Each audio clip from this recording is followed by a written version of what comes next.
Chairman পদের পর খোয়া গেল মালবাজার পরিমল মিত্র স্মৃতি মহাবিদ্যালয়ের পরিচালন সমিতির সভাপতির পদ।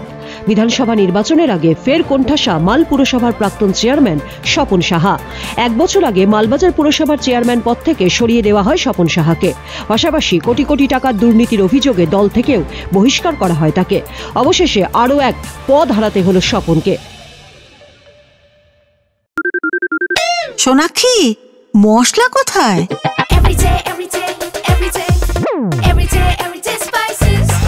এভরিডে মশলা, দেশের স্বাদ। রামকৃষ্ণ আইভিএফ সেন্টার, মা হওয়ার স্বপ্ন পূরণ।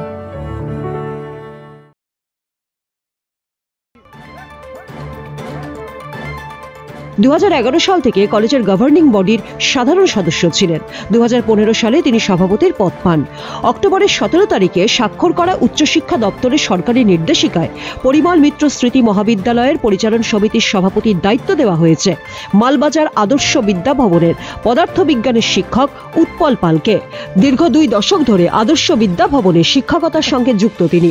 তবে উৎপল পালের সঙ্গে সরকার মনোনীত সদস্যের তালিকায় নাম রয়েছে আরও 2 জনের। তারা হলেন কোচবিহার কলেজের অধ্যাপক ডক্টর সুকান্ত ঘোষ এবং 5 নম্বর ওয়ার্ডের বাসিন্দা তথা প্রাথমিক শিক্ষক, পাশাপাশি সাংবাদিক সব্যসাচী ঘোষ। তবে সভাপতির পদ থেকে অপসারণের পর এখনো কোনো প্রতিক্রিয়া দেননি স্বপন সাহা। মালবাজার থেকে অভিষেক ঘোষের রিপোর্ট, উত্তরবঙ্গ সংবাদ।